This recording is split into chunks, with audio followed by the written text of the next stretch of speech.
वर्णिवेशरमणीयदर्शनं मन्दहास रुचिराननम्बुजं पूजितं सुरनरोत्तमेर्मुदा धर्मनन्दनमहं विचिन्तये। गुरुर्ब्रह्मा गुरुर्विष्णु गुरुर्देवो महेश्वर गुरुः साक्षात् परं ब्रह्म तस्मै श्री गुरुवे नमः। ओम अवतारिणी श्री स्वामिनारायणाय नमो नमः। श्री घनश्यामाय नीलकंठाय सहजानंदाय च नमो नमः। हरि कृष्णाय परम ब्रह्मणे च नमो नमः। श्री सद्गुरु चरणकमलेभ्यो नमो नमः। बोलो श्री स्वामिनारायण भगवाननी जय। श्री हरिकृष्ण महाराजनी जय। श्री ठाकुर जी महाराजनी जय। श्री घनश्याम महाराजनी जय।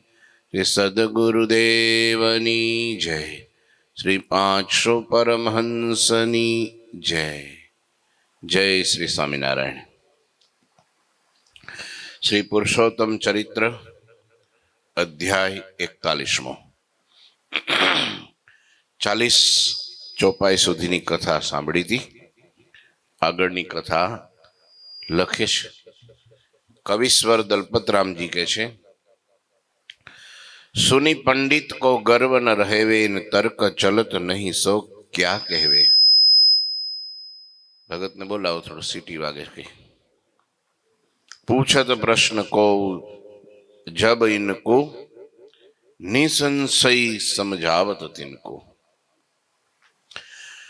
हम मन में अश होत विचारा, हे यह पुरुषोत्तम अवतारा। ध्यान करत हम चितवत आना, सो सब देखत साक्षी समाना। सद्गुरु मुक्तानंद स्वामी कागड़ लखे छे पोताना सद्गुरु भगवान ने गुरुदेव ने अमने मन में एवो विचार आवे छे के तेओ साक्षात पुरुषोत्तमनो अवतार छे। अमने ध्यान करती वक्त जे अन्य चिंतन थई जाय ए बधुं तेओ साक्षीनी जेम देखे छे। गुरुदेव आ वर्णी आव्या छे ने ए साक्षात पुरुषोत्तम पोते छे। दुर्जन बचन ही तिच्छन बाना, सहन करत सो सुमन समाना। क्षमावंत अस होय न कोई, पर दुख देखी दिले दुखी होय। हे वर्णी ते वर्णी जी दुर्जन लोकोना तीक्ष्ण बाण जेवा वचनों ने फूल समान गणीने सहन करी ले छे। तेमना जेवुं क्षमाशील बीजा कोईथी थई शकाय नहीं। वળી તેઓ બીજાના દુઃખને દેખીને દુઃખી થઈ જાય એવા દયાળુ સ્વભાવના છે। લ્યો, કોઈ તીખા બાણ મારે ને વચન તો હસતા હસતા સહન કરે, આવા વર્ણી છે। ક્ષમાશીલ આના જેવો બીજો કોણ કહેવાય? આમે ભગવાન જેટલી ક્ષમા કોણ રાખી શકે? એક ભગવાન અને બીજા ભગવાનના મોટા પુરુષ, एथी अधिक कौन क्षमा राखी सके? हैं? कारण के क्षमाना सागर छे। तमे जो आ पृथ्वी भगवाने बनावी हैं, पण माणसे पृथ्वीना कटके कटका कर नाख्या। आटली पृथ्वी बनावी, क्यांय एनुं नाम नहीं, क्यांय लख्युं के मेड बाय भगवान। लोकोए टुकड़ा करी नाख्या तोय भगवान कांई न बोले, वांधो नहीं, आलो। भगवाने वृक्षों सर्जन कर्યું, लोको वृक्ष कापी कापी ने बंगला मींडा करवा, तो भगवान के कई वांधो नहीं। જે નથી માનતો ભગવાનને, બનવા ભગવાને સૃષ્ટિ, તારા, સૂરજ, ચાંદ, તમે જો તો આ નવખંડ ધરતી બધું ભગવાને બનાવ્યું.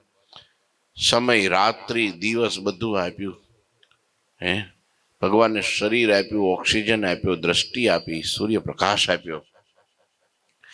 એમ છતાંય પણ માણસ કે છે હું ભગવાનમાં નથી માનતો. તોય ભગવાન એને દ્રષ્ટિ ખેંચી લે છે, આપે છે, રાખે છે. અન્ન ખાય છે એ પચાવી દે છે. ભગવાન બધું સહન કરે છે. એ એમ માને છે આ બિચારો અજ્ઞાની જીવ છે, જ્ઞાન થશે તેથી પસ્તાવો થશે, તે સિવાય પસ્તાવો નહીં થાય. એવા ભગવાન ક્ષમાશીલ, તેઓ બીજાના દુઃખને દેખીને દુઃખી થઈ જાય. પાછા કોઈનું દુઃખ જોઈ ન શકે. દુખ્યો દેખી ન ખમાય, દયા અણી રે અતિ આકડા થાય, અન્ન ધન વસ્ત્ર આપીને દુઃખ ટાળે. એવા દયાળુ છે. આનું વોલ્યુમ થોડું ઓછું કરો.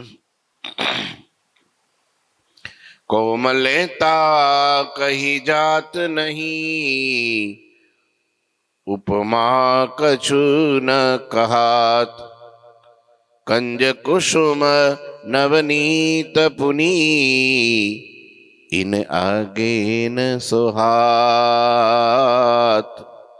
વર્ણિના સ્વભાવની કોમળતા વર્ણવી શકાતી નથી. કેમ જે એમના મૃદુ સ્વભાવને કોઈની ઉપમા આપી શકાતી નથી. વર્ણિના કોમળ સ્વભાવની આગળ કોમળ કહેવાતા માખણ કે કમળ શોભતા નથી. આહા, આટલા તો ભગવાન કોમળ છે.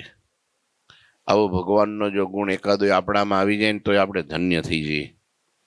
ભગવાન એટલા કોમળ છે, મૃદુ સ્વભાવના છે. પ્રેમાનંદ સ્વામી પણ લખે છે, દિનબંધો અતિ મૃદુલ સ્વભાવ, ગાવત નિસ્દિન ગીત, પ્રેમ સખી સમજુ નહીં ઊંડી, એક ભરોસો ચિત, બિસર ન જાજો મેરે મિત. सकल साधुता जे है सब इनके अंग में, आप बिन गुण ये निरख्या अरु सुन्या नहीं. વર્ણિમાં સાધુતાના સમગ્ર ગુણો નિવાસ કરીને રહ્યા છે. હે ગુરુદેવ, અમે આપના સિવાય બીજા કોઈને આવા ગુણિલ દેખ્યા કે સાંભળ્યા નથી. इनके चरित्र देखत है जब ही, हम मन में यो जानत तब ही, अपनी दृढ़ता देखन का जाओ, भुज से आए गुरु महाराजा, तव दर्शन कारण सो ज्ञानी, रहत अधिक आतुरता आनी, विनया करी हम रखे यहाँ ही, जो तब आज्ञा आए तिहाही. વર્ણિના આવા ચરિત્ર જ્યારે અમે જોઈએ છીએ ત્યારે અમને મનમાં એમ જણાય છે કે અમારી દ્રઢતા જોવા માટે આપ ગુરુ મહારાજ પોતે જ આ વર્ણિના રૂપે ભુજ આવ્યા છે, ભુજથી આવ્યા છે. એમ લાગે છે તમે જ આવ્યા છો. કારણ કે જેટલા પણ ભગવાનના સદગુણો છે એ બધા અમે તમારામાં જોયા છે. એટલે એવું લાગે છે કે આ વર્ણિમાં જ્યારે એ બધાય સ્વભાવ પ્રકૃતિ ગુણો જોઈએ છીએ ત્યારે એમ લાગે છે કે તમે જ અહીંયા આવ્યા છો કે શું. જોયું? હા, વર્ણિજી આવા મહાજ્ઞાની હોવા છતાં પણ તેઓ આપના દર્શન માટે અતિશય આતુર રહ્યા કરે છે. તેમની આગળ ઘણો વિનય કરીને અમે તેમને અહીં રાખ્યા છે. જો હવે તમારી આજ્ઞા હોય તો વર્ણિ ત્યાં ભુજ તમારા દર્શન કરવા આવે. क्यों तो मोकलू, कागड़ लखीन मोकलजो. लिखी बात हम सकल यहाँ की, लिखना जैसी मर्जी तिहाँ की. हे गुरुदेव, આપ તો બધું જાણો છો, છતાં અમે અહીંની બધી વાત આપને લખી જણાવી. હવે આપની જે મરજી હોય તે અમને લખી જણાવજો. મેં આ પત્ર મારી મતિ પ્રમાણે લખ્યો છે. જો એમાં કાંઈક ઓછું અધિકું લખાઈ ગયું હોય તો તે મારો અપરાધ ક્ષમા કરજો. આપ કૃપા કરી જે રીતે બાધ ન આવે એ રીતે પત્ર વંચાવજો. કૃપા કરી વિગતીથી આ પત્ર વંચાવીને જેવી આપની રુચિ હોય એ મુજબ આનો ઉત્તર લખીને મોકલજો. અમે આપના ઉત્તરની રાહ જોઈ રહ્યા છીએ. જ્યારે આપનો પત્ર આવશે અમારો ઉત્સાહ વધશે. ખાસ તો આ વર્ણી રાજના કારણે અમે વારંવાર આવી વિનંતી કરીએ છીએ. જેમ આપની ઈચ્છા હશે એમ થશે. બીજા કોઈનું કાંઈ ચાલે એમ નથી. હા, ક્યાં કાંઈ ચાલે છે? થોડું લખ્યું છે એને બહુ જાણીને કરીને જાણજો અને અમારી ઉપર અંતરથી અનુકંપા કરજો. આવી રીતે મુક્તાનંદ સ્વામીએ ગુરુ રામાનંદ સ્વામીને પત્ર લખ્યો. એ પત્ર લોજ આશ્રમના બધા સંતોએ વાંચ્યો, સાંભળો. પછી સૌ સંતો કેવા લાગ્યા, હે મુક્તાનંદ સ્વામી, તમને ધન્ય છે. આપે યોગ્ય શબ્દોમાં પત્ર લખ્યો છે. આપનો પત્ર વાંચીને ગુરુદેવ જરૂર કૃપા કરશે અને દયા કરીને અહીં આપણને દર્શન દેવા પધારશે. લ્યો, બધાએ પત્ર પાછો વાંચ્યો. મુક્તાનંદ સ્વામીએ પત્ર લખ્યો, વર્ણીએ તો સાંભળ્યો. નહીતર ગુરુનો પત્ર હોય તો એમાં ઘણું બધું આપણને એમ થાય કે આપણે પત્ર લખીને તો એ હું વિચારીએ ખબર છે, આપણો પત્ર કોઈ વાંચવું ના જોઈએ.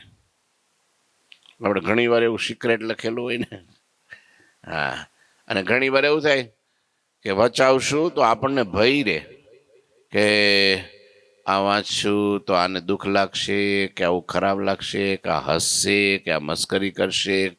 આવા કઈ પ્રકારના આપણા અંદર વિચારોમાં મનમાં તરંગો ઉઠે. હા, એટલે આપણે બીડી દઈએ, ગુંદર લગાડી દઈએ, ચોંટાડી દઈએ, એના પર સેલોટેપ મારી દઈએ, 2-4 સ્ટેપલરો મારી દઈએ, એટલું પેક કરી દઈએ કે કોઈ ખોલવું ન જોઈએ, કોઈ વાંચી જવું ન જોઈએ. શું? અને પછી ન્યા ખોલવાનું થાય ને ત્યારે એમ થાય કે આને કેમ ખોલવું, હાલો મૂકી દઈએ. કારણ કે પેક જ એટલો કર્યો હોય. પણ એ પત્ર લખવાની રીત નથી. હા, નિખાલસ ભાવે, નિર્દોષ ભાવે ડોર ખોલ નાખી જાય. એ નહીં આંબી શકે. હા, તમે જાઓ ને, જો જાય છે દાદા, સમજે? પત્ર લખ્યો, લોજ આશ્રમમાં બધા સંતોએ વાંચ્યો એ પત્ર. લ્યો, મુક્તાનંદ સ્વામી જે રામાનંદ સ્વામી વિશે લખ્યું, કારણ કે સ્વામીને તો આમાંથી ઘણાને પ્રેરણા મળતી હોય છે. સમજ્યા? ઘણા, અને આપણા પત્ર એવો પત્ર હોવો જોઈએ કે કેટલાયને એમાંથી પ્રેરણા મળે. સદગુરુ શિષ્યોને પત્ર લખીને વાંચે તો કેટલાયને પ્રેરણા મળે. પત્ર એવો લખવો જોઈએ કે એમાં સદગુરુની ઉપમા હોય, ભગવાનનું મહિમા હોય, કે સરસ મજાનું પોઝિટિવિટી બધું હોય. પત્રમાં નેગેટિવિટી ન હોવી જોઈએ, નહીતર વાંચનારાય દુઃખી થાય અને પછી જેટલાને ખબર પડે એ દુઃખી થાય અને પંડે પોતે આપણે દુઃખી થઈએ કે આવું કેમ. કારણ કે એ વખતે વેગમાં આવીને પત્ર લખી નાખ્યો હોય, વેગમાં આવીને લખી નાખ્યું હોય, પછી પાછળથી શું થાય, આવું ન લખ્યું હોત તો સારું હતું. પણ આપણે એવું જ અનુસંધાનથી પત્ર લખવો જોઈએ કે આજથી 100 વર્ષ પછી કોઈ વાંચે. હા, કઈક એવી વસ્તુ હોય તો કહેવાય કે ભાઈ આ મેં લખ્યું છે, મારા પૂરતું છે, વાંચીને ફાડીને ફેંકી દેજો. શું? તમારા માટે લખ્યું છે કે ભાઈ આવું આવું મને થોડું લાગે છે, શંકા કુશંકા, બીજું ત્રીજું, આ તે કંઈ કદાચ હાલો પર્સનલ પોતાની સ્વભાવ પ્રકૃતિ બીજા કોઈને ખબર ન પાડવી હોય તો કે ભાઈ આ તમે મોટા છો તો વાંચીને તમારા પૂરતું મારું જણાવ્યું છે, મારું પર્સનલ, પછી વાંચીને ફાડીને ફેંકી દેજો. તમે જો વચનામૃતમાં જ્યાં જ્યાં ભગવાને વાત કરી, ઘણા બધા સેંકડો વચનામૃતો છે, પણ એ સર્વ સામાન્ય બધાને લાગુ પડે એવાનું સંકલન થયું. બાકી ઘણા એવા પત્રો છે કે બધા ફાટી ગયા ને હળી ગયા ને પેક થઈ ગયા ને વયા ગયા ને બળી ગયા ને બધું થઈ ગયું, તૂટી ગયા. કે એક વ્યક્તિને સંબોધીને જે બોલવામાં આવે એક વ્યક્તિ પૂરતું જ કામનું હોય, પછી સર્વ સામાન્ય ન હોય. પણ આપણો પત્ર કેવો હોવો જોઈએ? બધાને કામ લાગે, પ્રેરણા મળે.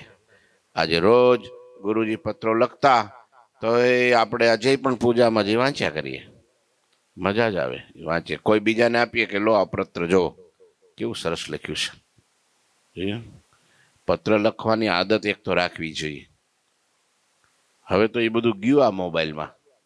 પેલા બહુ પત્રો લખાતા, એકબીજાને આપલે થતી, કાર્ડ આવતા ખબર પેલા 25 પૈસાના પોસ્ટ કાર્ડ લખીને મોકલે, હે ટપાલી. અને એવું સરસ એકબીજા વિશે મહિમાની વાતો, કેવી સરસ મજાની દિવ્ય બધી વાતો લખેલી હોય તો વાંચીને બહુ હરખ થાય. કારણ કે પત્ર છે ને, પત્ર આપણા અંતરના દર્શન કરાવે છે. શું કરાવે છે? આપણી લાગણીના, આપણા પ્રેમના, આપણા સંબંધના દર્શન કરાવે છે. આપણા હૃદયમાં જે હોય ને એ વસ્તુ લખાય. કે છે ને, હૈયે હોય હોઠે આવે, હોઠે હોય પત્રમાં આવે. બુદ્ધિ એમાં બુદ્ધિના પત્ર લખે ને કોઈ, એટલે એમાં એને બુદ્ધિના દર્શન થઈ જાય. હા, જેવો હોય એવો જણાય આવે લખાણ ઉપરથી. એટલે લોકોને પણ ખ્યાલ આવે કે આ કોઈ બુદ્ધિશાળી માણસ છે અથવા તો આ ઢગલા ઢ છે. બેમાંથી ખબર પડી જાય. ઘણા લખતા જ ન આવડે, લખે તો એવું લખે. એક તો અક્ષર સુંદર હોવા જોઈએ. ઘણી વાર હૃદયનો ભાવ બહુ સારો હોય પણ કોઈ વાંચી જ ન શકે, એવા લાંબા લાંબા અને લાંબા ટૂંકા. આપણને આ ચ છે કે ય છે કઈ ખબર જ ન પડે. સમજ્યા? એક તો સુંદર અક્ષરો હોવા જોઈએ, મોતીના દાણા જેવા, અને હૃદયનો પ્રેમ ભાવ હોવો જોઈએ. અહીંયા સ્વામીએ લોજ પત્ર લખ્યો ગુરુ રામાનંદ સ્વામીને, અને લોજ આશ્રમના બધા સંતોએ વાંચ્યો ને સાંભળ્યો. પછી સૌ સંતો કહેવા લાગ્યા કે હે મુક્તાનંદ સ્વામી, તમને ધન્ય છે, આપે યોગ્ય શબ્દોમાં પત્ર લખ્યો છે, સરસ લખ્યો છે, અમને બહુ ગમ્યો. આમાંથી કેવી રીતનો ગુરુ પ્રત્યે લખાય, અમને ઘણી બધી આમાંથી પ્રેરણા મળી છે. લ્યો, આપનો પત્ર વાંચીને ગુરુદેવ જરૂર કૃપા કરશે. તમે એવું લખ્યું છે ને વર્ણી વિશે, અને ખરેખર કોઈ અતિશયોક્તિ નથી લખી. જેવા વર્ણીને અમે જોયા છે, સાંભળ્યા છે, અનુભવ્યા છે, એવા જ તમે લખ્યા છે. બહુ સરસ લખ્યું છે ને ગુરુદેવને પણ એમ થાય કે ઓહો, આવા વર્ણી આપણા આશ્રમમાં આવ્યા છે, તો ચાલો થોડો પ્રોગ્રામ ટૂંકાવીને જલ્દી ભાગીએ. જરૂરથી કૃપા કરશે અને દર્શન દેવા પધારશે. યહ વિધિ મુક્તાનંદ મુનિ રચના કરી શુભ રીત, અને સ્વામી રામાનંદ પ્રતિ પત્ર લખ્યો ધરી પ્રીત. આ રીતે મુક્તાનંદ સ્વામીએ પ્રેમ સહિત સુંદર રીતે રચના કરી અને ગુરુદેવ રામાનંદ સ્વામીને પત્ર લખ્યો છે. ઇતિ શ્રી પુરુષોત્તમ ચરિત્રે મુકુંદાનંદ વર્ણિરાજ ઉત્તમ નૃપતિ સંવાદે ભુજનગરે શ્રી રામાનંદ સ્વામી પ્રતિ લોજપુરાત મુક્તાનંદ સ્વામી પત્રિકા લિખન નામ 1/4 આ રીતે પુરુષોત્તમ ચરિત્ર ગ્રંથ મધ્યે મુકુંદાનંદ વર્ણી અને ઉત્તમ રાજાના સંવાદમાં મુક્તાનંદ સ્વામીએ લોજપુરથી ભુજમાં રહેલ રામાનંદ સ્વામીને પત્ર લખ્યો. એ નામે 41મો અધ્યાય પૂરો થયો. ઠાકોરજી મહારાજની શ્રીપતિમ શ્રીધરમ સર્વદેવીશ્વરમ ભક્તિધર્માત્મજમ વાસુદેવમ હરે માધવમ કેશવમ કામદમ કારણમ સ્વામિનારાયણમ નીલકંઠમ ભજે. શ્રી ઠાકોરજી મહારાજની જય. સ્વામિનારાયણ.